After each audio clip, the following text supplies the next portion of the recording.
Dios les bendiga.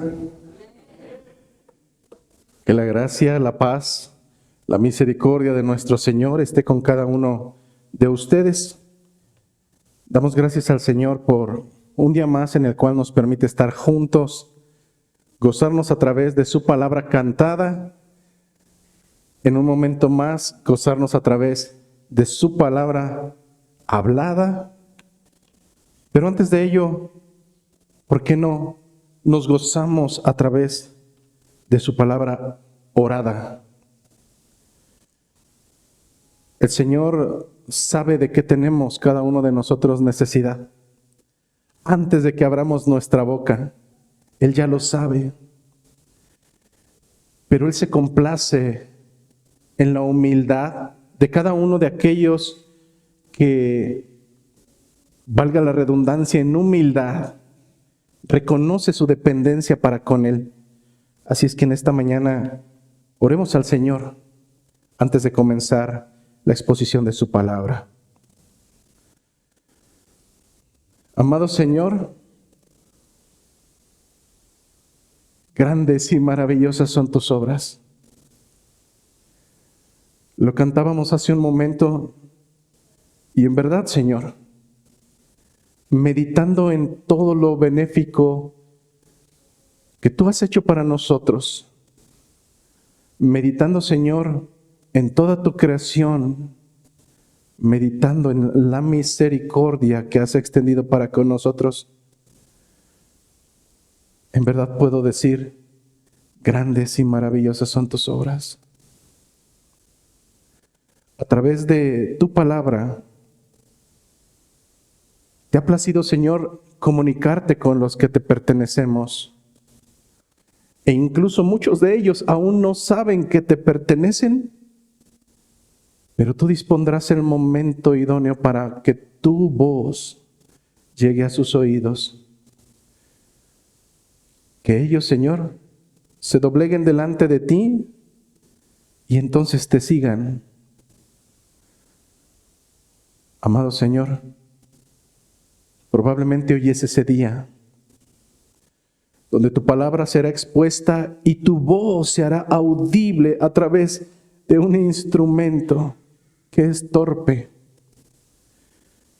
pero que reconoce que, guiado por tu Espíritu, tiene el honor de traer la palabra de reconciliación.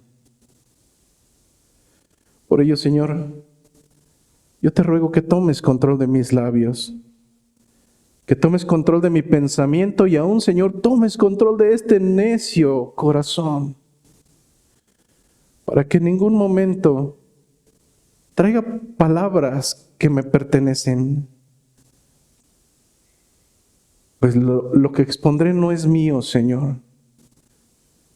Reconozco que es tu palabra y hoy, después de 7 años, sigo temblando en reverencia, sabiendo que en un momento hablaré no solamente delante de ti, sino de parte de ti. Prepara los corazones, Señor, para que tu semilla caiga en terreno fértil. Hoy te lo ruego, amado Señor, en el nombre de mi Salvador Jesucristo. Amén. Vamos directamente a nuestras escrituras y el día de hoy comenzamos un nuevo capítulo en Hechos de los Apóstoles. De tal manera que el día de hoy vamos a el libro de Hechos de los Apóstoles, capítulo número 9. Y estaremos leyendo desde el versículo 1 hasta el versículo 9. Hechos de los Apóstoles, capítulo número 9, versículo 1 al 9. Y así dice la palabra de nuestro Señor en esta mañana. Saulo, respirando aún amenazas y muerte contra los discípulos del Señor, vino al sumo sacerdote y le pidió cartas para las sinagogas de Damasco, a fin de que si hallase algunos hombres o mujeres en este camino, los trajese presos a Jerusalén. Mas yendo por el camino, Aconteció que al llegar cerca de Damasco, repentinamente le rodeó un resplandor de luz del cielo y cayendo en tierra, oyó una voz que le decía: Saulo, Saulo, ¿por qué me persigues? Él dijo: ¿quién eres, Señor? Y le dijo: yo soy Jesús, a quien tú persigues. Dura cosa te es dar coces contra el aguijón. Él, temblando y temoroso, dijo: Señor, ¿qué quieres que yo haga? Y el Señor le dijo: levántate y entra en la ciudad, y se te dirá lo que debes hacer. Y los hombres que iban con Saulo se pararon atónitos, oyendo a la verdad la voz, mas sin ver a nadie. Entonces Saulo se levantó de tierra y abriendo los ojos no veía a nadie, así que llevándole por la mano le metieron en Damasco, donde estuvo 3 días sin ver y no comió ni bebió. Esta es palabra de nuestro Señor. Tomen sus asientos, por favor.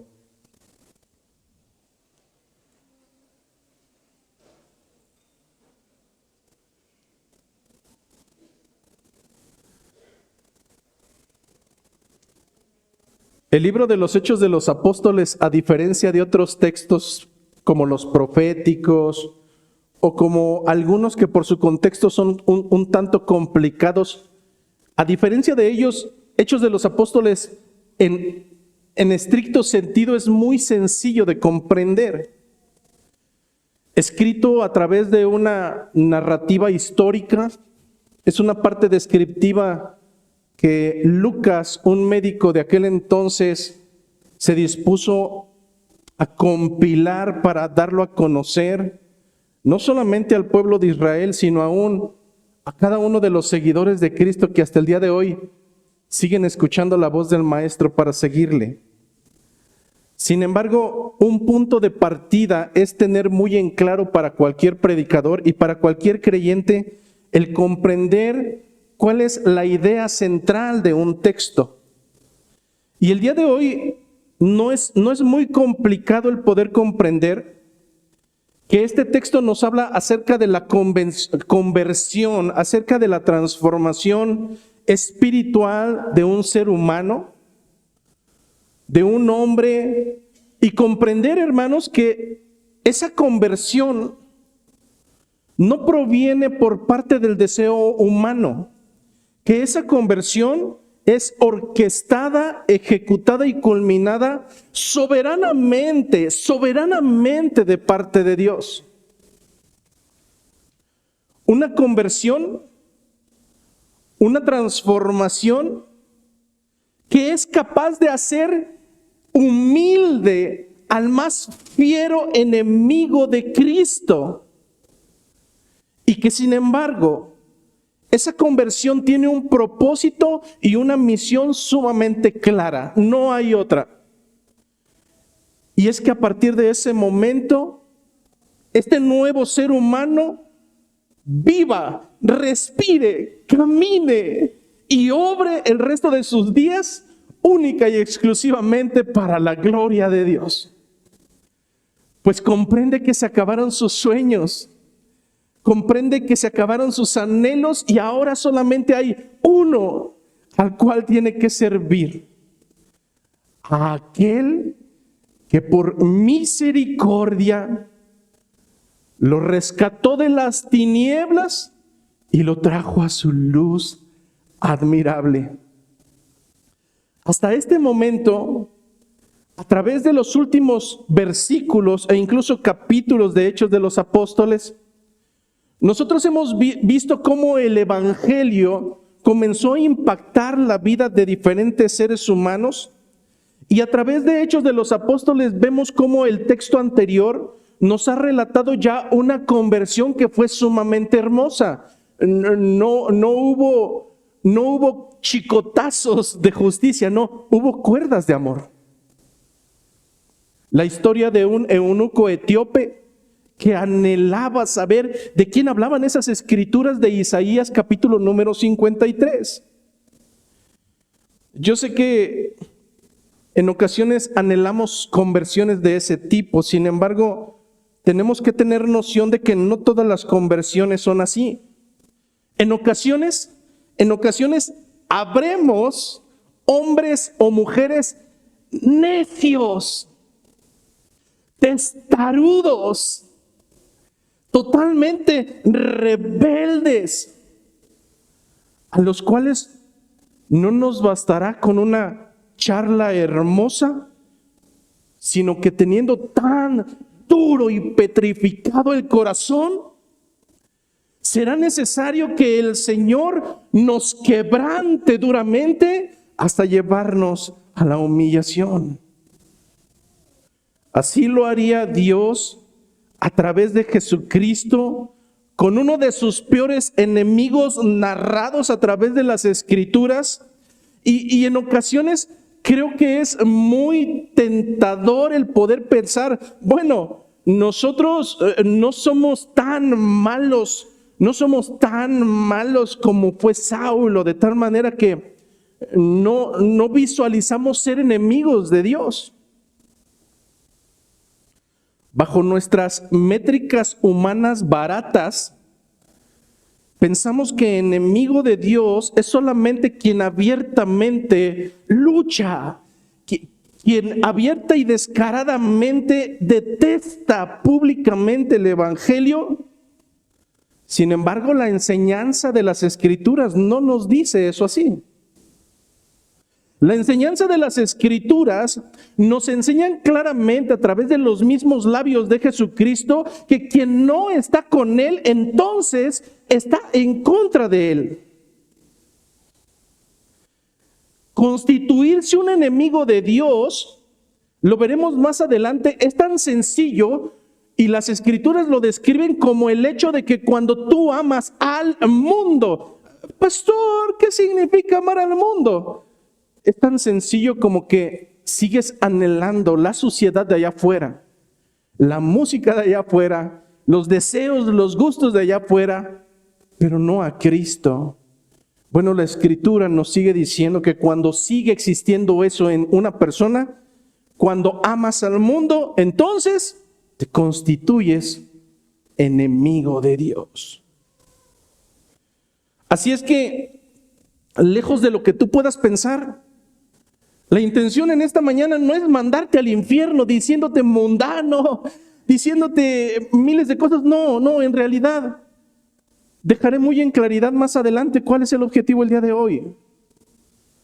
Y probablemente cuando lleguemos ahí no sea tan agradable para ti y mi oración y mi anhelo tal vez sean incomprensibles para muchos de ustedes.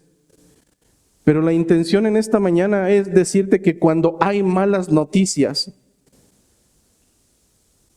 el Evangelio son esas buenas noticias de salvación. Porque cuando nosotros somos incompetentes, cuando una y otra vez volvemos a regresar a nuestro vómito como lo hace el perro, porque una vez que nos han limpiado, somos, de acuerdo a las Escrituras, como esa cerda que le encanta ensuciarse nuevamente. Cuando nuestra tendencia de manera continua es volver a hacer el mal, Pablo lo diría, porque lo que no quiero hacer, esto hago. Hay una buena noticia ante esa incompetencia. Y es que Cristo tomará la iniciativa para salir a buscar lo que le pertenece. Ciudadanos que aún sin saberlo tienen un rey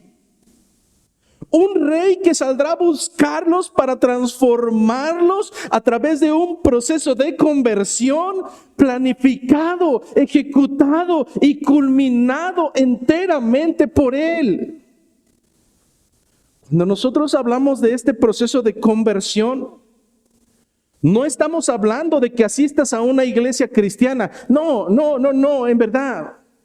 No estamos hablando de que ser ciudadano del reino se traduzca en ser descendiente de creyentes verdaderos. No. Estamos hablando de un proceso a través de las Escrituras, de una obra que es ejercida por Dios que es llevada a través de su propio espíritu, y donde a través de ese espíritu llega un día hermoso donde realmente nos confronta y nos hace ver claramente nuestro pecado. Nos hace ver que bajo su propia justicia, en caso de no arrepentirnos, entonces nos convencerá de que hay un juicio. Y finalmente, que bajo la justicia de este juicio, el no arrepentimiento se traduce como condenación. Las Escrituras nos enseñan claramente que no es el hombre, que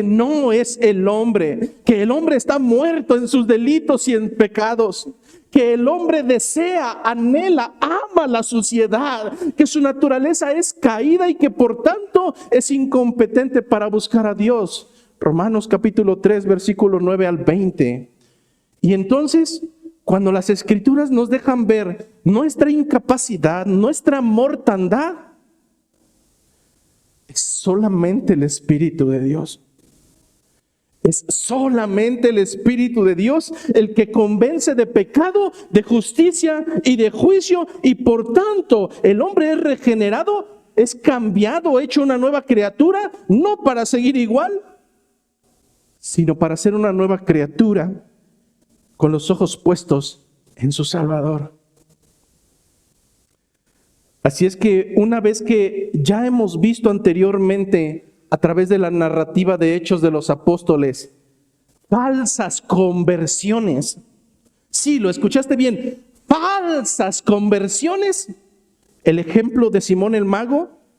A través de las Escrituras también hemos visto conversiones de misericordia a través del ejemplo del eunuco. Así es que el día de hoy estaremos hablando acerca de un tercer tipo de conversión, que es la conversión de un enemigo de Cristo, y su nombre es Saulo. Mi anhelo es que algún día podamos hablar de la conversión de otro enemigo más de Dios, y que ahora no sea Saulo, sino que este texto lleve tu nombre. Durante esta mañana estaremos dividiendo la exposición en 3 segmentos. Estaremos hablando del versículo número 1 y el versículo número 2, y hablaremos de una verdad que es bíblica. El inconverso camina en contra de Dios. El inconverso camina en contra de Dios. Traducción, es un enemigo de Dios. Por más bueno que parezca a tus métricas, el inconverso camina en contra de Cristo. Versículos 1 y 2.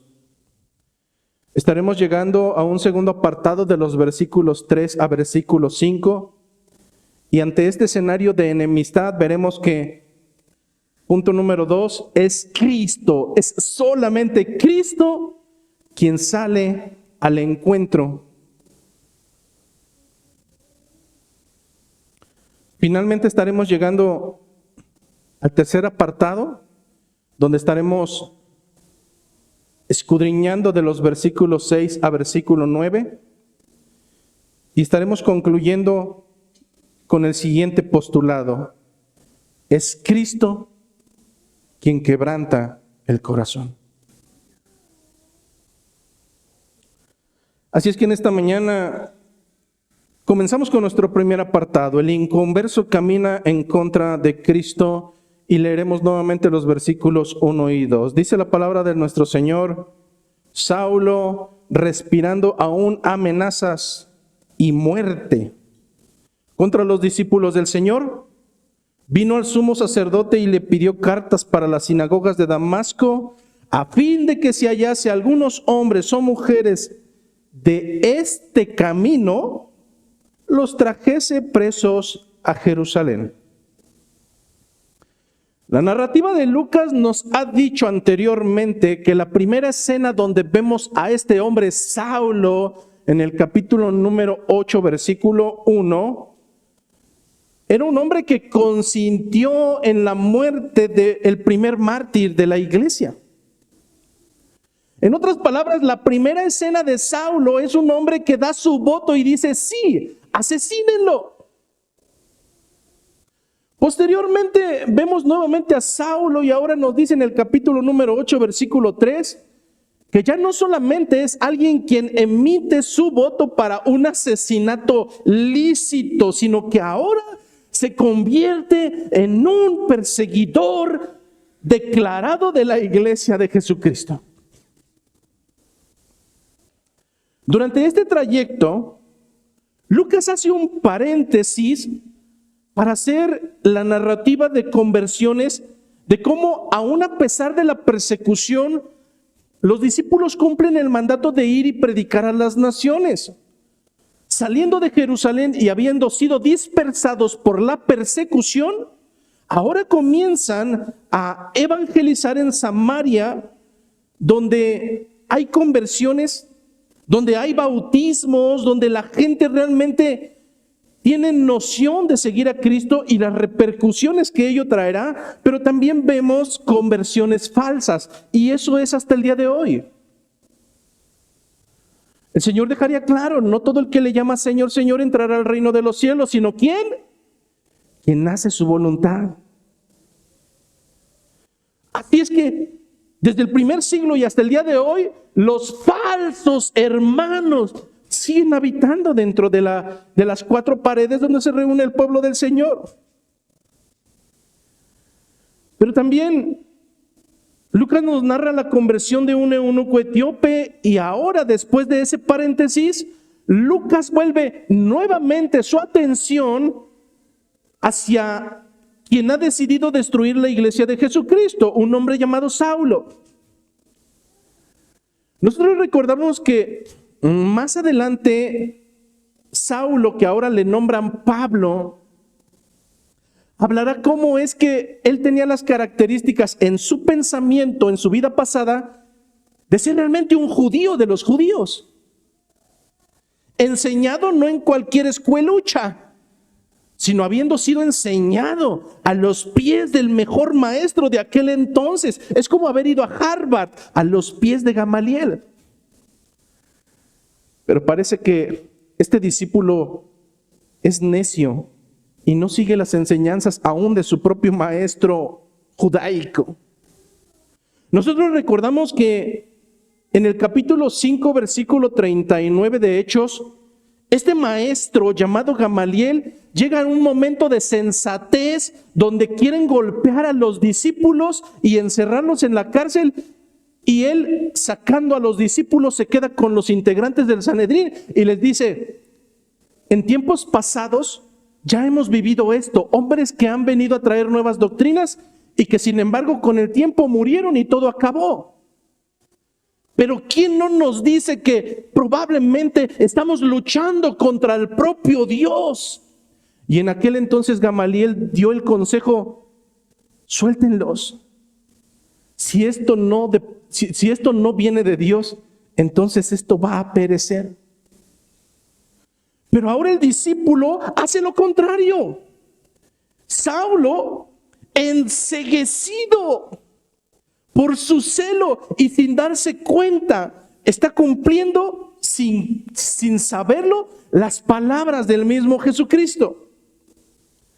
En Juan capítulo 16, versículo 2, Jesucristo y la revelación de nuestro Señor nos dejaría claro esto para los discípulos, diciendo: vendrá la hora cuando cualquiera que os mate, es decir, vendrá un tiempo en que cualquiera que asesine a alguno de ustedes, a alguno de mis seguidores, pensará que haciéndolo está rindiendo servicio a Dios. Pablo era este hombre de quien había hablado Jesucristo.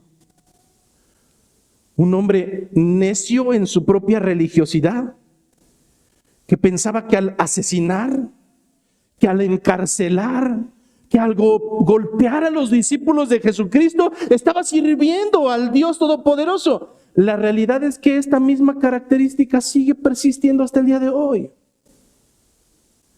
Y no estoy hablando de los grupos extremistas como ISIS u otros grupos terroristas, no. Estoy hablando de hombres y mujeres que en este mismo momento están reuniéndose en una iglesia cristiana y que con sus hechos causan tropiezo para el evangelio de Cristo.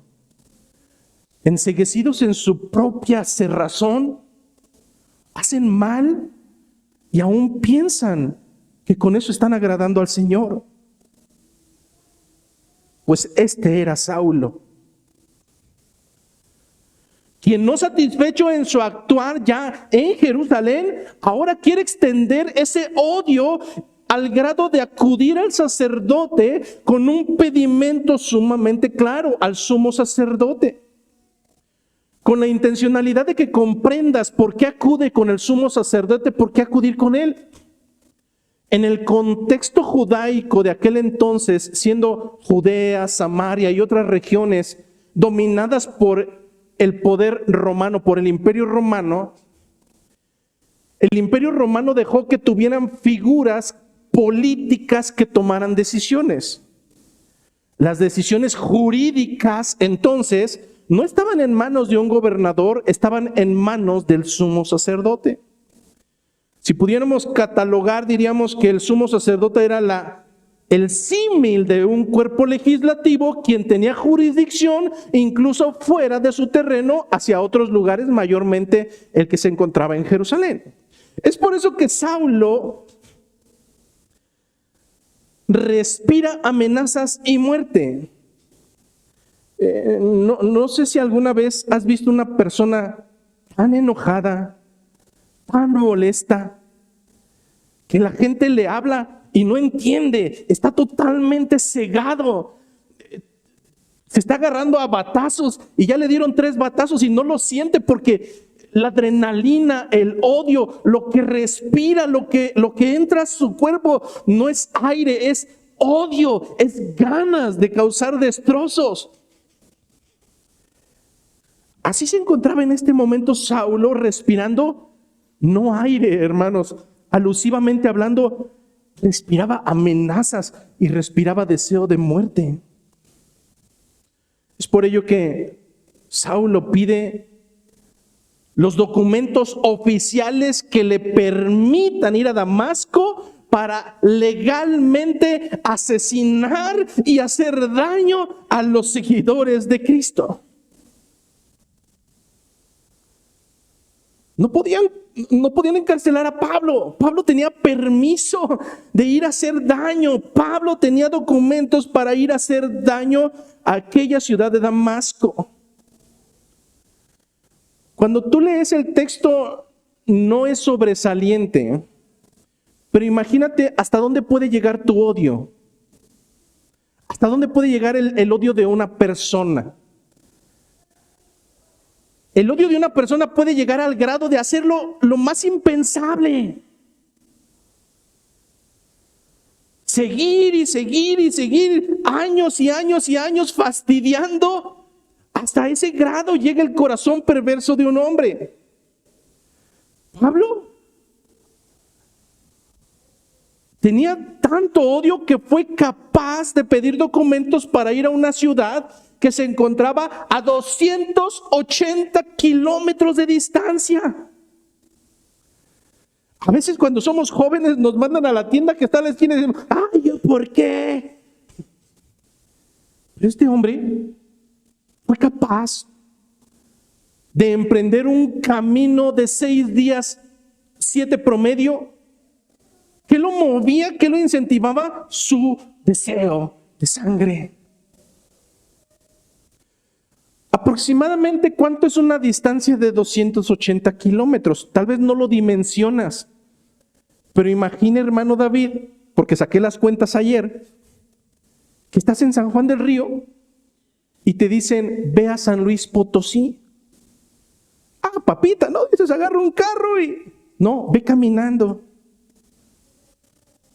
no iríamos, a menos que haya una motivante suficiente que me diga, quiero llegar a asesinar, quiero llegar a destrozar. A este hombre lo movió ese deseo. En aquel entonces Damasco era un lugar donde acudía mucha gente, un lugar pagano, pero incluso donde había creyentes, porque era un centro comercial muy importante de aquel entonces. Un lugar donde acudía gente de todo el mundo conocido hasta aquel entonces, incluyendo los cristianos, un lugar comercialmente grande, de tal manera que un lugar fortuito para que el evangelio se predicara. Pero al mismo tiempo, desde el pensamiento probable de Pablo, un lugar sumamente peligroso para extender aquella basura desde su percepción. Así es que en aquel lugar llamado Damasco había millares de gente, incluyendo a los integrantes del camino. ¿Cuáles integrantes del camino? Bueno, contextualmente déjame decirte que hasta este momento a los seguidores de Cristo no se le conocen como cristianos.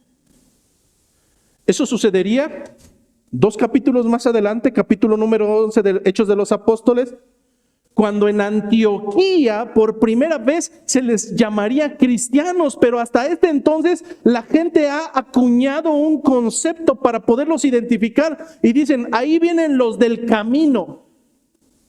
Es así como los nombra Pablo, es así como los nombra Saulo, para ir a perseguir hombres y mujeres del camino.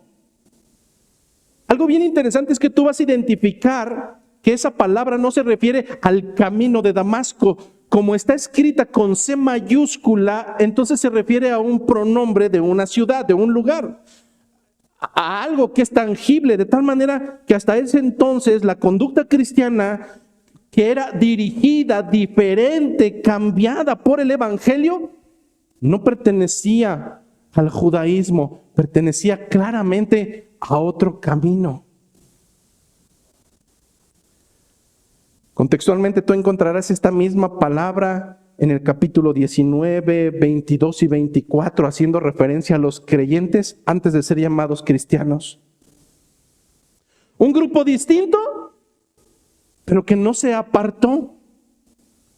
Ellos seguían acudiendo al lugar de culto, de reunión. Ellos seguían interactuando con los conciudadanos del pueblo hebreo, y sin embargo sus compatriotas los identificaban claramente porque eran diferentes, caminaban diferente, hablaban diferente, su comportamiento distaba mucho de la suciedad que estilaban el resto de los judíos.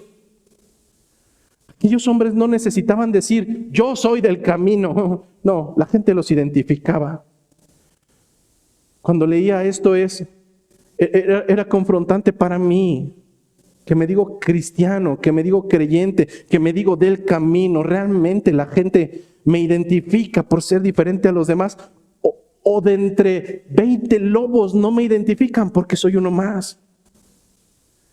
Bueno, aquellos judíos identificaban claramente quién pertenecía a los del camino. Más adelante, en otro capítulo más adelante, las propias escrituras nos dan entendimiento de a qué grado fue este odio por parte de Pablo. No fue cualquier enemigo. Si tú me acompañas a Hechos de los Apóstoles, capítulo número 26, versículo 10, tenemos la propia autoconfesión de Pablo. De tal manera que no tenemos que imaginar cómo era ese grado de odio. En Hechos de los Apóstoles, capítulo 26, versículo 10, Pablo dice lo siguiente: yo encerré en cárceles a muchos de los santos, habiendo recibido poderes de los principales sacerdotes, y cuando los mataron, yo di mi voto. Y muchas veces castigándolos en todas las sinagogas, los forcé a blasfemar, y enfurecido sobremanera contra ellos, los perseguí hasta en las ciudades extranjeras. Cuando leemos este tipo de textos, vayamos a la aplicación. Seguramente, y siendo repetitivo y enfático, seguramente tú que hoy estás bonito, sentado, muy arreglado, lindo, piensas dentro de tu pensamiento, bueno, yo jamás he asesinado. Bueno, yo jamás he dado mi consentimiento para poder aprobar la muerte de una persona. En tu propio pensamiento, que proviene de un corazón, de acuerdo a Isaías, un corazón perverso y que es engañoso, en este mismo momento quizás estás viéndote en un espejo cóncavo diciendo, no, yo no soy ese monstruo. Yo no puedo ser un enemigo de Dios. Es más, yo de vez en cuando me reúno en estas reuniones de cristianos. No, yo no puedo ser enemigo de Dios. Porque yo en ocasiones leo una Biblia. En esta mañana quiero tumbar tus castillos baratos de naipes. Amado en Cristo, si tu corazón, si tu pensamiento, si todas tus fuerzas, si todo tu ser no están en Cristo, tú eres un enemigo de Dios. Es que cuando el Señor demandó de los suyos que le amaran, y este era el primer mandamiento, no el segundo, es el más importante, el más fuerte, el que debemos cumplir en primera instancia, y al mismo tiempo el mandamiento más ultrajado y menos cumplido. Señor, ¿cuál es el primer mandamiento? Amarás al Señor tu Dios, no con las migajas, sino con todo tu corazón. Amarás al Señor tu Dios con todo tu corazón, con toda tu mente, con todas tus fuerzas. De tal manera que es sencillo, es totalmente sencillo y además visible. Cuando uno de nosotros se ha autoengañado durante todo este tiempo y a través de su propio caminar da cuenta que creyendo ser hijo, jamás lo ha sido. Porque no es factible, porque no es posible, porque no es ni siquiera probable que uno de los que le pertenece al Señor siga adorándole y dedique tiempo alguno cuando realmente su corazón se divide en dos y un gran porcentaje le pertenece a la suciedad de este mundo. Cuando tú amas al mundo, cuando tú te sigues deleitando en cualquier otra cosa que no es tu Señor, las Escrituras en Santiago 4:4 nos dicen, cuando cualquiera que ama al mundo, cualquiera, no hay excepción, cualquiera que ama más al mundo, dice Santiago, entonces se constituye enemigo de Dios. En el libro de Mateo se nos narra cómo es que en aquel día del juicio,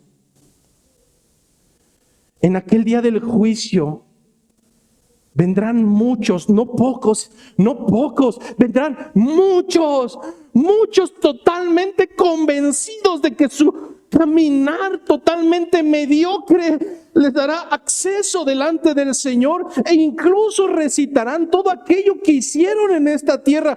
Señor, en tu nombre asistí a la iglesia. Estoy parafraseando. Señor, en tu nombre entraba a ciertos devocionales. ¿Cuál es la respuesta que da el Señor? El Señor conoce las obras, pero el Señor también conoce los corazones. Amarás al Señor tu Dios con todo tu corazón. Y por cuanto el Señor no solamente conoce las intenciones del corazón, el Señor equipara el propio corazón. Él podrá exclamar en aquel día, tal vez para alguno de ustedes: no te conozco, no sé quién eres. Alejen por favor de mí a este hacedor de maldad. ¿Te puedes imaginar estar corriendo durante toda tu vida?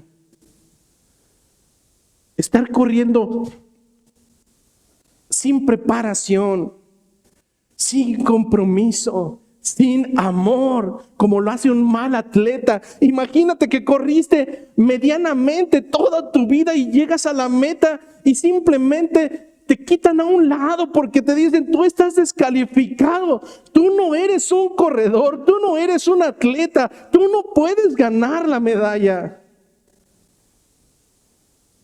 Qué totalmente triste llegar a esa meta final, al último suspiro de nuestras vidas, y darnos cuenta que malgastamos nuestro tiempo. ¿Amas al mundo?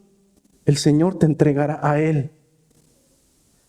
Si tú en verdad amas al mundo, el Señor llegará un momento en que te entregará a Él.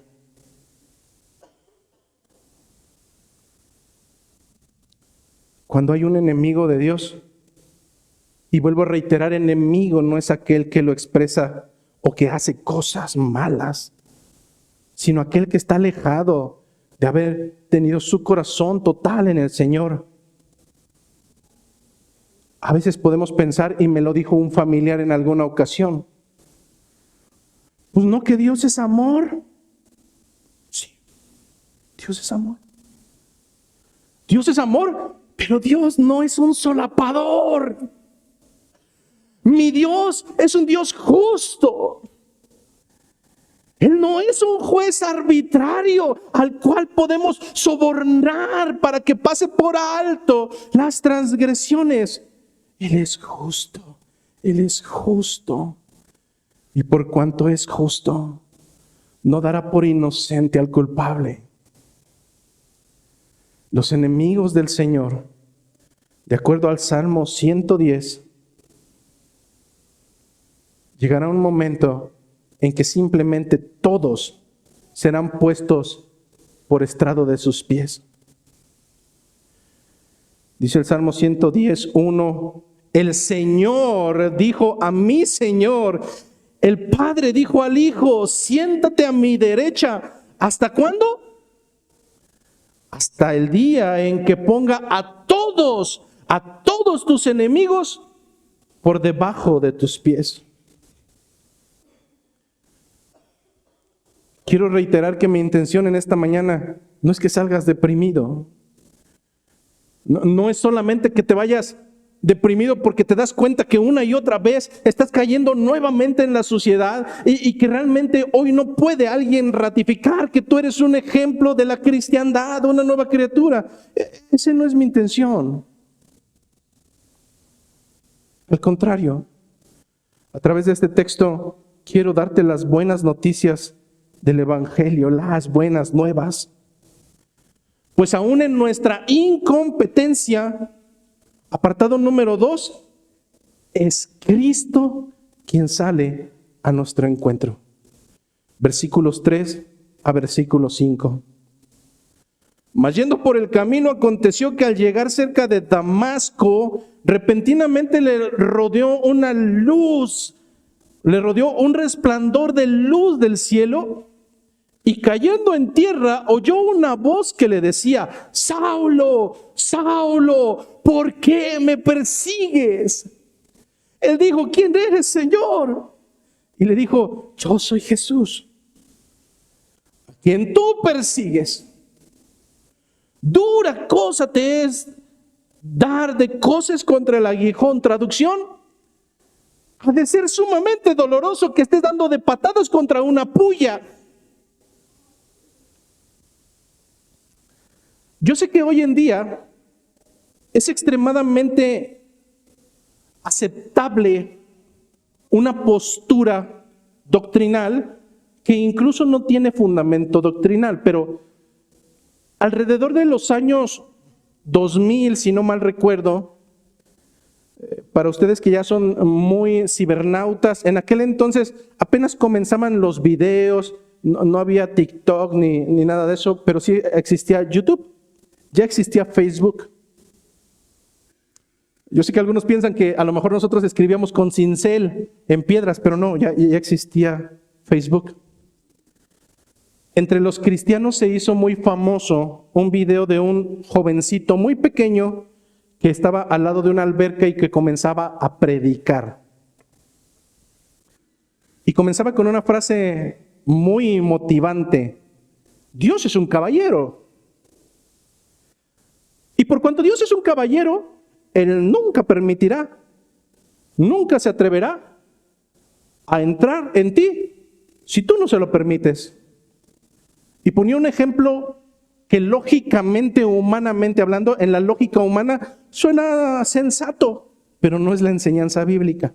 Y decía: a ver, ¿tú dejarías que cualquier persona que pase por la calle entre a tu casa? No. La respuesta de nosotros era: no, pues no. Pues así el Señor. Si tú no le abres la puerta, Él no entrará jamás. Vuelvo a reiterar, esta no es la postura que como iglesia tenemos. En el ejemplo que es para mi gusto sumamente humano, estamos hablando de una habitación terrenal. Y estamos hablando de que si tú cierras la puerta, pues nadie va a entrar. Deja que venga un comando de esos de primera élite del ICE y verás si no entran. Es que todo depende de quién es quien va a entrar.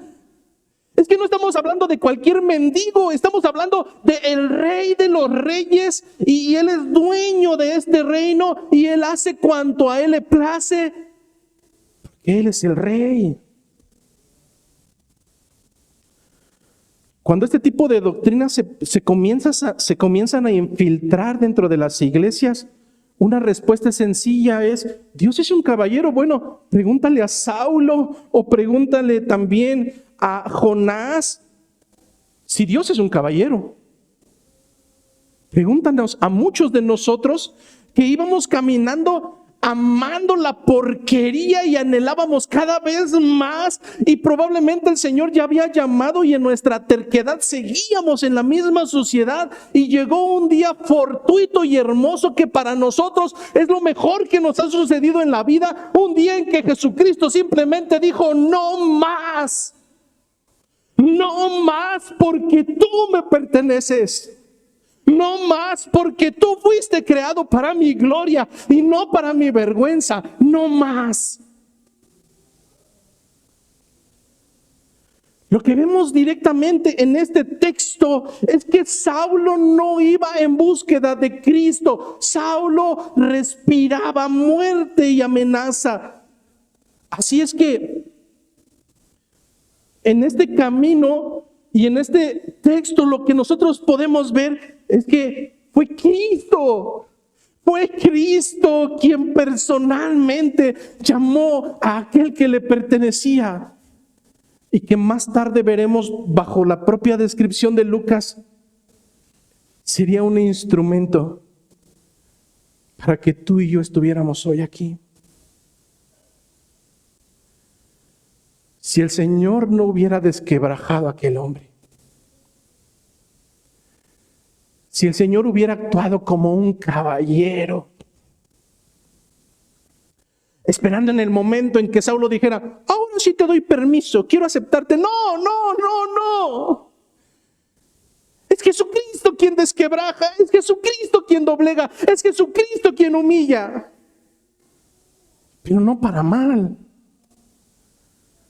Porque de ser un instrumento de vergüenza, el Señor te quebranta para ahora ser un instrumento de gloria.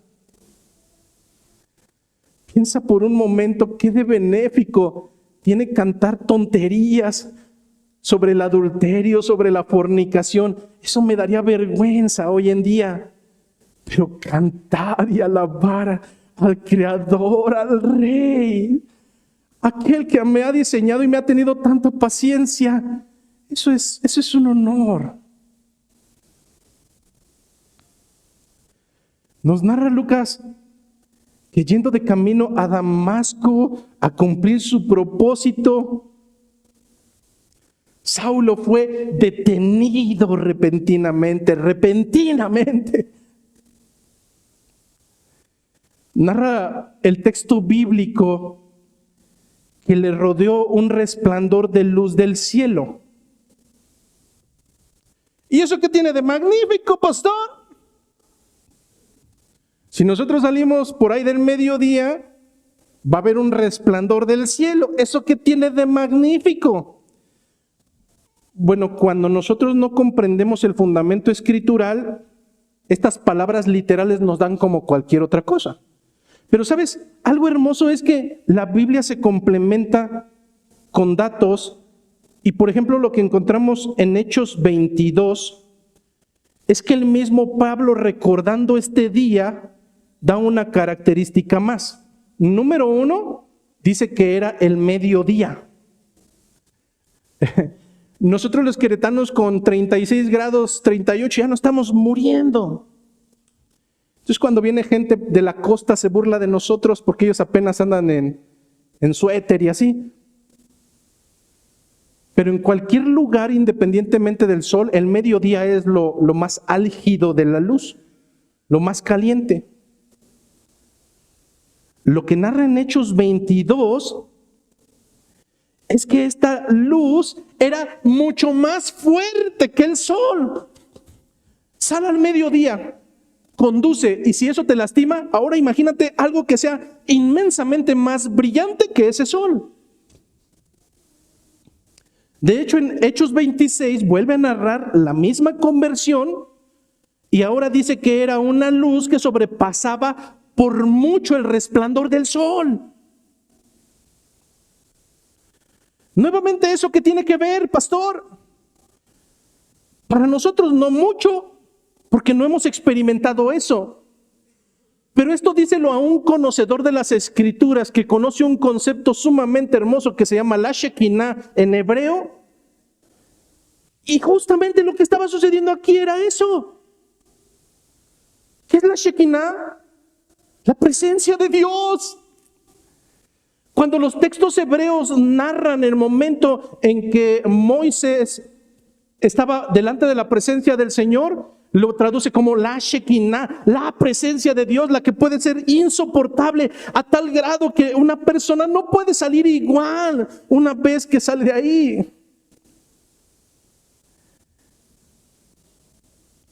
El texto no nos explica en ningún momento cuál es el motivo por el cual cayó a tierra. Pero siendo un judío de los judíos, teniendo noción y conocimiento de que la presencia de Dios, la Shekinah, se hacía visible a través de un destello sumamente grande y además a través de la voz audible de Dios,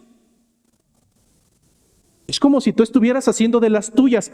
Yo sé que alguna vez fuiste niño y a lo mejor tus papás salían a trabajar y mientras tus papás estaban trabajando, a lo mejor tú hacías de las tuyas, te comías las galletas, sacabas las cosas de sus cajones y cosas así.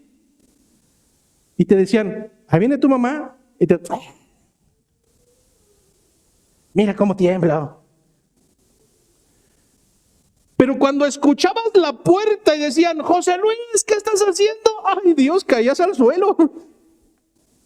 La presencia de una autoridad, del mismo Dios, a través de eso que era conocido para un judío, no pudo hacer otra cosa más que hacer temblar y caer en terror a aquel hombre. Saulo lo identificó de inmediato.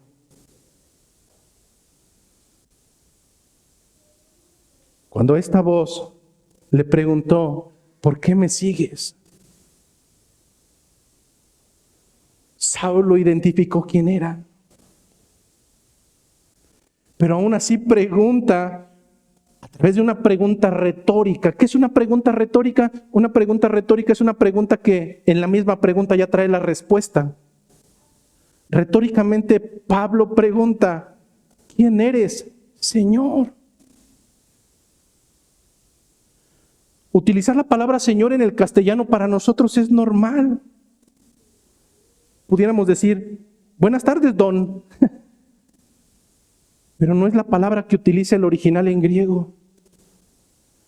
La palabra que está utilizando Lucas para describir cómo se expresó Pablo no es la palabra Señor como amo o como señal de respeto. Es la palabra griega Kyrios.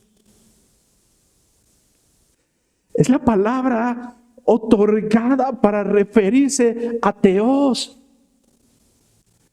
Es la palabra exclusiva que en el hebreo tiene el símil en Adonai. ¿Quién eres, Señor? Este brillo y esta voz audible, mas no perceptible a la vista, solamente puede suceder y puede venir de un lugar. Este resplandor y esta voz no pueden ser humanos. Esta es la presencia de Dios. ¿Quién eres, Señor?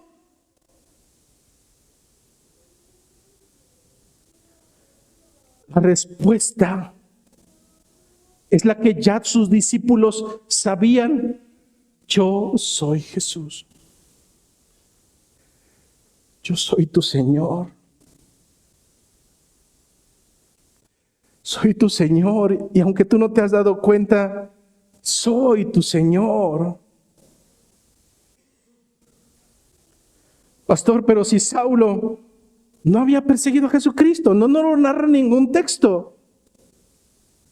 Lo que sí nos narran los textos es que Saulo perseguía a los discípulos de Jesucristo.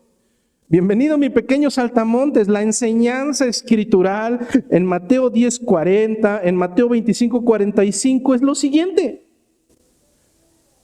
Lo que tú haces con uno de los pequeños del Señor, lo que tú haces con uno de los que le pertenecen al Señor, es como si te estuvieras metiendo con el propio Cristo. Esto debería de darte terror. Esto debería de cambiar tu pensamiento. Cuando tú murmuras de uno de los que le pertenecen al Señor, cuando tú no arreglas las cuentas con uno que le pertenece al Señor, cuando tú eres causa de tropiezo para uno que le pertenece al Señor, cuando tú hablas mal de uno de los que le pertenece al Señor, cuando tú te atreves a levantar una mano con alguno de los que le pertenece al Señor, estoy totalmente seguro de que si no te arrepientes, llegarás al día del juicio y el Señor te lo tomará en cuenta. ¿Por qué me perseguiste? ¿Por qué murmuraste de mí? Señor, yo no murmuré de ti. Bueno, por cuanto lo hiciste con uno de mis pequeños, es como si me lo hubieras hecho a mí, porque ellos me pertenecen, ellos y yo, como el Padre, uno somos.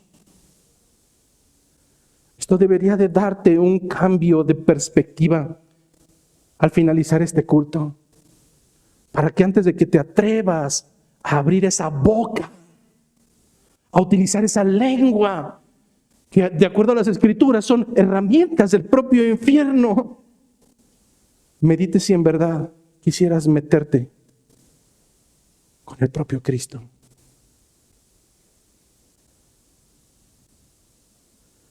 Por lo tanto, regresando nuevamente a la explicación del texto, aunque Saulo estaba convencido de que al perseguir a los cristianos estaba haciendo la voluntad de Dios, no se ha dado cuenta que hasta ese momento lo único que ha hecho es estar luchando en contra de Cristo. ¿Te suena? Pensando en estar haciendo las cosas que agradan a Dios, no se había dado cuenta que lo único que había estado haciendo todo ese tiempo era luchar contra el propio Cristo. Jesús no solo sale a su encuentro, Jesús le hace ver su verdadera realidad. No eres un seguidor de Dios, no eres un utensilio de Dios, tú eres un enemigo en contra de Dios.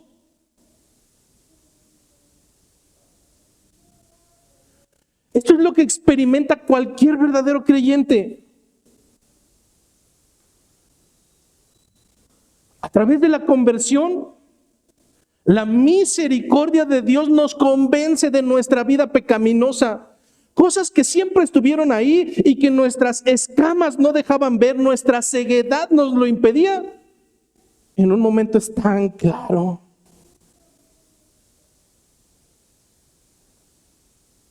Probablemente muchos de los actuales creyentes maltrataban a sus esposas, hablaban de ellas, las maltrataban, las insultaban con superioridad y aún decían, bien que lo merece. Pues la palabra dice, ¿acaso no? Que ella tiene que sujetarse a mí en todo. Cuando el día de la conversión llega, el Señor te permite ver la clase de monstruo que siempre fuiste. Pensando en amar a Dios, realmente eras un enemigo. Cuando llega el momento de la conversión, no puede haber más que en tu corazón y en tus labios un reconocimiento que te mueve a humillarte y a pedir perdón. No puede haber entre los creyentes uno solo que aún camine en soberbia. No puede haber uno solo que aún camine en soberbia. Que aún cuando le hayan ofendido siga insistiendo en, es que yo tengo la razón, es que me la tienen que pagar, porque entonces no ha nacido de nuevo, no ha aprendido incluso de su propio maestro, que en ocasiones es necesario humillarse y reconocer. Saulo en aquel mediodía oyó la voz. Las Escrituras nos dan una enseñanza muy clara, así tenía que ser. ¿Por qué razón? Porque la fe no viene por ningún otro medio, sino que la fe viene por el oír y el oír la palabra de Dios.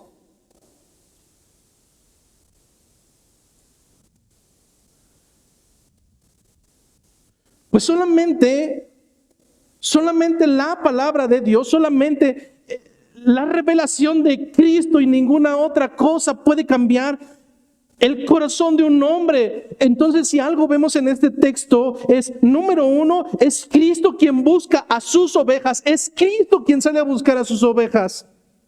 Número dos, es Cristo quien las llama por su nombre. Número tres, es Cristo, el buen pastor, quien ha dado su vida por las ovejas. Y punto número 4, es Cristo quien las llama y ellas al escuchar su voz le siguen. Algún día ve a un lugar donde todavía apacenten ovejas. Si no tienes tiempo o no tienes oportunidad, métete al internet y verás, hay un video muy hermoso donde llevan a ciertas personas a legua, se ve que son de la ciudad y los llevan al campo y les dicen, todas esas ovejas que están ahí no van a responder sino a la voz de su pastor, el que las cuida, el que las ama, el que las cuida, el que las baña, el que las trasquila, el que las abraza cuando están tristes. Y ya sabes, como buen ciudadano Tú, bueno, si vienes del DF, ¿en serio? No, no es cierto, hermanos. Nosotros decimos Siri, pero ellos lo intentaron y dijeron, no lo creemos. El pastor cuando las llama, le hace, y uno de ellos empezó. Las ovejas siguieron comiendo. Ni una se inmutó, ni una. Viene el segundo y así sucesivamente, y con todo sucedió exactamente lo mismo. Se para enfrente el pastor que las ama, que las cuida. Y con un simple ¡eh! Y todas. Y vienen corriendo porque llegó el pastor que las ama, el cual las pertenece, el cual puede quedarse sin comer para poderlas guiar.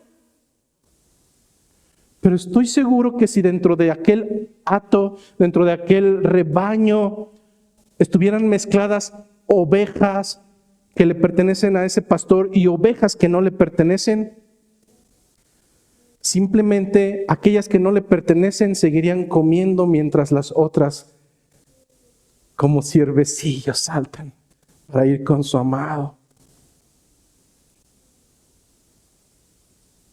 Jonathan Edwards, un teólogo muy conocido en el año 1754, a través de un libro llamado La libertad de la voluntad, escribiría lo siguiente: la gracia salvadora no es meramente una ayuda para la voluntad humana, sino que es una renovación total del corazón por el Espíritu Santo. Es una total renovación del corazón por el Espíritu Santo, de modo que el pecador que antes amaba el pecado, ahora ama a Dios. Si hay algo en lo cual puedo regocijarme, y mientras preparaba esta predicación me regocijaba al punto de terminar llorando, hermano, era el recordar el día en que el Señor salió a buscarme, el día en que el Señor, por su misericordia, por su gracia, por su amor, por su paciencia, salió a buscarme.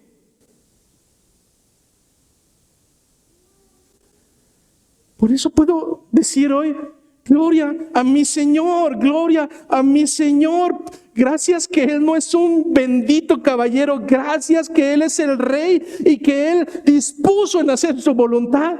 Porque si me hubiera preguntado en algún momento, José Luis, ¿quieres? No, yo estoy aquí muy a gusto. Gracias al Señor, que es el Rey. Porque la realidad es que ninguno de nosotros en nuestra propia voluntad podríamos dejar jamás el estiércol. Jamás. Si nos soltaran por un momento a nuestra propia voluntad, regresaríamos nuevamente a ese estiércol, a comerlo, a deleitarnos. Pero gracias a Dios, hermano, que un día como el Rey que es, salió a reclamar lo que le pertenece. Por eso podemos decir, apartado 3, gracias a Dios, que es Cristo quien quebranta el corazón. Dice la Escritura, versículo 6, que él, temblando y temoroso, dijo: Señor, ¿qué quieres que yo haga? Y el Señor le dijo: levántate y entra en la ciudad y te daré lo que debes de hacer. Y los hombres que iban con Saulo se paraban atónitos, oyendo a la verdad la voz, mas sin ver a nadie. Entonces Saulo se levantó de tierra y abriendo los ojos no veía a nadie, así que llevándole por la mano le metieron en Damasco, donde estuvo 3 días sin ver y no comió ni bebió. Nuevamente, Kyrios, Señor, ¿qué quieres que haga? Me imaginaba mucho como cuando estás agrediendo a una persona que es más chaparrita que tú. ¿Y qué? Y órale, y pásate. Y sale su hermano grande y dices, ay, no, aquí estoy. Pablo, ¿que acaso no iba respirando todavía amenazas de muerte? Es Cristo en quien quebranta. Jesús se hace cargo de él. Y luego entonces aquel que respiraba hace poco amenazas de muerte y destrucción, ahora se somete y obedece. Se ha dado cuenta que está contra una autoridad que es ínfimamente, totalmente superior, grande, magnífica. En este momento Jesús no le revela nada acerca de cuál es el propósito de haberlo salido a buscar y detenerlo. Más adelante lo sabremos por los textos que nos vuelve a narrar Lucas. Sin embargo, lo que podemos darnos cuenta que esta en verdad es una conversión verdadera. No solo porque sabemos la continuidad del hermoso hermano Pablo, sino porque vemos un cambio total de actitud. Un cambio total de actitud. Hemos repetido hasta el cansancio que cuando las escrituras utilizan en el original en griego las dos palabras para referirse a lo que en español es arrepentimiento, no son lo mismo. Por un lado, metamelomai utilizado con Judas, y Judas se arrepentido, entregó las 30 monedas. No se arrepintió, no es el tipo de arrepentimiento que nos narra el Evangelio. Lo pudiéramos traducir como Judas con remordimiento, no arrepentimiento. Pero la enseñanza de la regeneración nos dice que entonces cuando estamos en Cristo, nuevas criaturas somos. ¿Qué es una nueva criatura? Ejemplo, la oruga. Cuando tú ves una oruga y después de tiempo regresas y no hay una oruga y ves una mariposa, dices, wow, esto es una nueva criatura. Aquella fealdad era una oruga, ahora es una hermosa mariposa. Soy cristiano, pero hablo como gentil, camino como gentil, me regocijo en la suciedad como gentil. No eres creyente. Eres una vergüenza. Y una vergüenza para Cristo. Cuando las Escrituras nos hablan acerca de la regeneración, nos lo había anticipado al menos 700 años antes de la llegada de Cristo a través del profeta Ezequiel. Te lo dejo de tarea, capítulo 36, versículos 26 al 28, Ezequiel 36. El Señor dijo que traería a su pueblo. Vendrá un día en el que traeré a todo mi pueblo de todas las regiones del mundo. Los limpiaré y los santificaré. Y desquebrajaré su corazón porque es de piedra, y en su lugar de ese corazón duro, petrificado, pondré un corazón de carne. 700 años antes el Señor advertiría de estas conversiones, dejando claridad que es Él, que sería Él quien pondría su espíritu de acuerdo a la profecía de Ezequiel, y pondré mi espíritu dentro de ellos para que puedan andar en mis mandamientos, en mis estatutos. Pablo no leyó un libro de autosuperación. Pablo no pasó un día a una congregación para aceptar al Señor en su corazón. No, Pablo fue tratado duramente por aquel que era su dueño y el cual cumplió la promesa de Ezequiel. Cambió ese corazón duro y fue necesario desquebrajarlo. Entonces, ¿quién lo hace? ¿El hombre? No. Dile a tu hijo de 5 años, ¿quieres bañarte? ¿Qué te va a decir? No, no quiero bañarme. ¿Quieres comer verduras? No, no quiero comer verduras. Dile a un adulto, dile a un ser humano, ¿quieres buscar a Dios? No, no quiero. Que me satisface mi suciedad. Es Dios. Es Dios quien extiende misericordia, es Dios quien rescata, es Dios quien quebranta, es Dios quien pone su espíritu dentro del corazón de aquellos que le pertenecen. ¿Para seguir caminando en maldad? No, para ser nuevas criaturas. para hacer que andemos en sus estatutos y guardemos sus preceptos y los pongamos por obra. Ezequiel capítulo 36. Dios no te saca de la suciedad para seguir siendo sucio. Dios te saca de la suciedad para limpiarte, para ser un siervo para su gloria. Aquellos hombres acompañantes de Saulo pudieron pudieran testificar que todo lo que sucedió era real. Los que viajaban con Pablo no vieron a nadie, pero oyeron un sonido que no pudieron explicar. A la inversa, Pablo vio a Jesús, lo narra capítulos más adelante, escuchó su voz y entendió lo que le decía que hiciera: levántate y entra en la ciudad. El texto nos dice que no iba solo. El texto nos dice que iba él e iban otros más. Sin embargo, solo Pablo comprendió el mensaje de Jesús y solamente él quedó enceguecido por aquella luz. Traducción: el contenido específico de la revelación de Cristo es comprensiblemente solamente para aquellos a que el Señor le place, por cuanto Él es el Rey. ¿Alguna vez te has preguntado con tu esposo o tu esposa necia? ¿Alguna vez te has preguntado por qué tus hijos están aquí y siempre están papaloteando, como que a ver, ¿por qué se fastidian? ¿Por qué van como 80 veces al baño si yo no creo que tengan la matriz caída?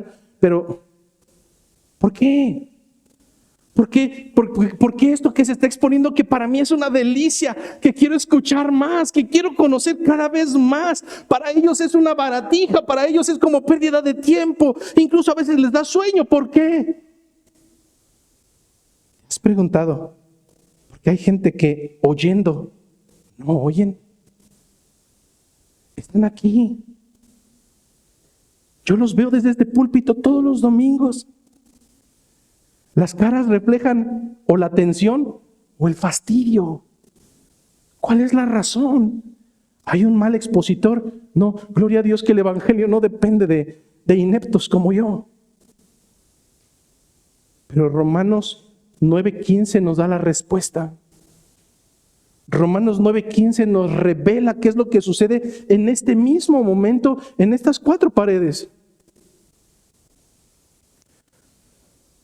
Pablo, años más tarde, respondiendo a esta pregunta, entre otras cosas, te recomiendo que leas el capítulo completo, dice en el versículo 15, pues a Moisés dice: tendré misericordia del que yo quiera tener misericordia,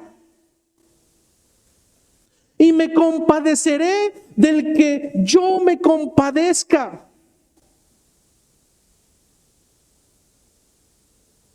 Es que no depende de la preparación del que se sube, es que no depende de tus palabras tan armoniosas, no depende de que estés dale y dale y dale y dale con tus familiares inconversos. Es que debes de tener en claridad una cosa: no eres tú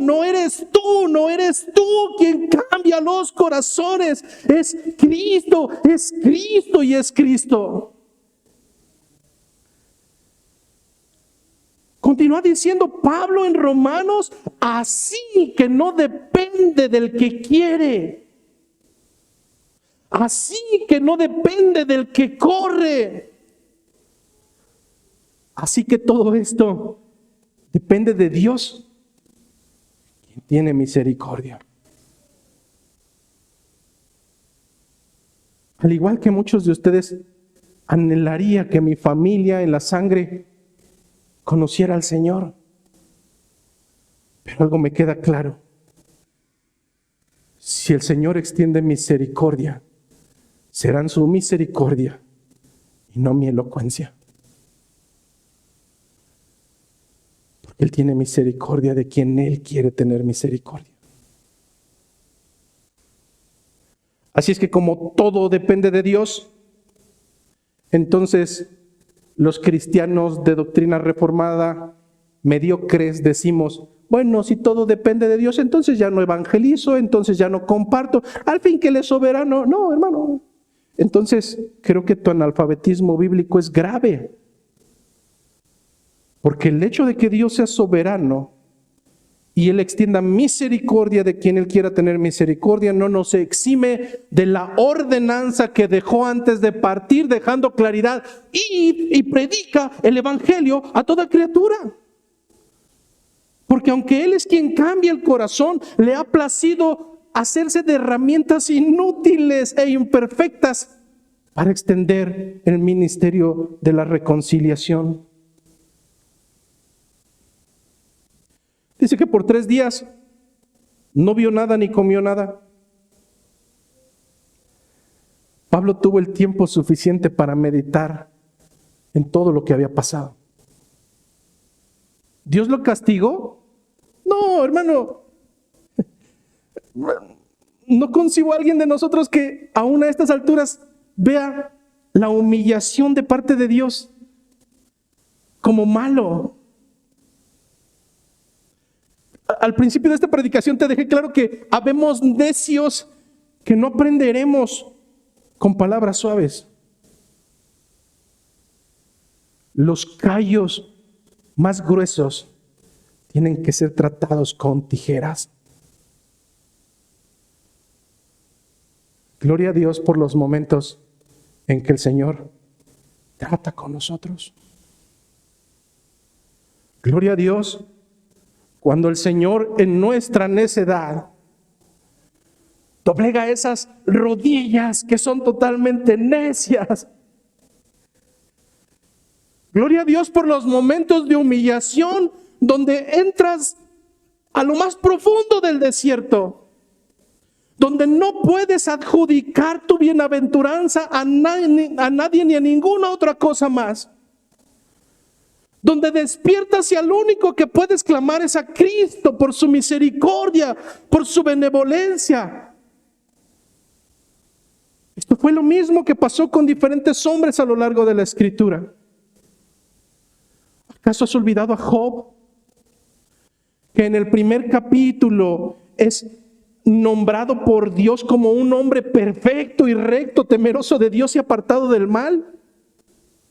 ¿Acaso no recuerdas cómo fue tratado por parte de Dios? No había un motivo de su caminar, pero de fondo había una razón mucho más importante, porque este hombre llamado Job, seguramente al ser reconocido como hombre justo delante de los hombres, probablemente confiaba en sus propias fortalezas.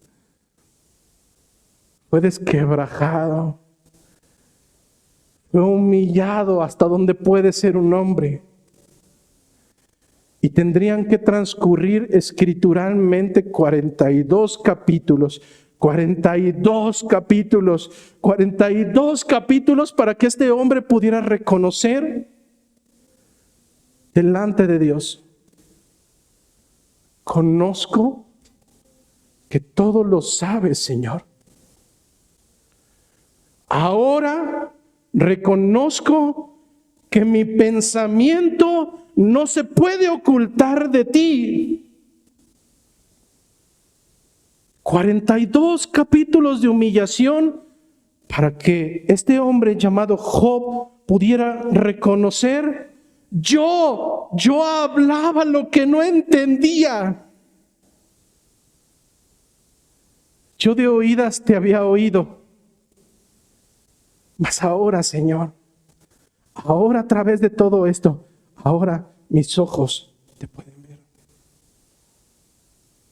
Imagínate que Pablo no hubiera quedado ciego, que no hubiera sido humillado y vuelve a regresar a lo mismo. Yo diría, como dicen las Escrituras, mejor perro vivo que león muerto. No importa la humillación, hermano. Cuando los verdaderos padres disciplinan a sus hijos. ¿Por qué verdaderos padres? Porque hoy hay padres que dan vergüenza. Bebé, ya, por favor, deja ahí. Ya bájate, mi cielo. No, los verdaderos padres disciplinan, ¿no? Porque saben que a través de la disciplina hay un bien mayor para sus hijos. El día de mañana serán hombres de bien. Hombres que se alineen a la autoridad. Es por eso que el día de hoy quiero culminar dejando claridad en cuál ha sido mi oración desde el día de ayer y cuál seguirá siendo mi oración durante los próximos años. Mi oración no es que te vaya bien, no es que logres todos tus sueños. Y por anticipado te pido, perdona mi oración. Pero mi oración delante del Señor es que te humille. Mi oración delante del Señor es que te desquebraje. Mi oración delante del Señor es que trate contigo. Que trate duramente contigo si es necesario. Porque estoy seguro que si Él no lo hace así, te puedo asegurar que te perderás. Así es que, hermanos, no, Dios no es un caballero. Pero si algo me llena es saber que si tú le perteneces, Él hará lo necesario. Y cuando digo lo necesario es lo que sea para traerte nuevamente a casa. Así es que te digo en esta mañana, deja ya de pelear. Deja ya de ser un enemigo de Dios. Porque al igual que Jesucristo le dijo a Pablo, ha de ser muy duro seguir dando patadas contra una puya. Pues lo único que vas a lograr es lastimarte cada vez más. Que la gracia, que la paz y la misericordia de Cristo te hagan una nueva criatura. Gracia y paz del Señor.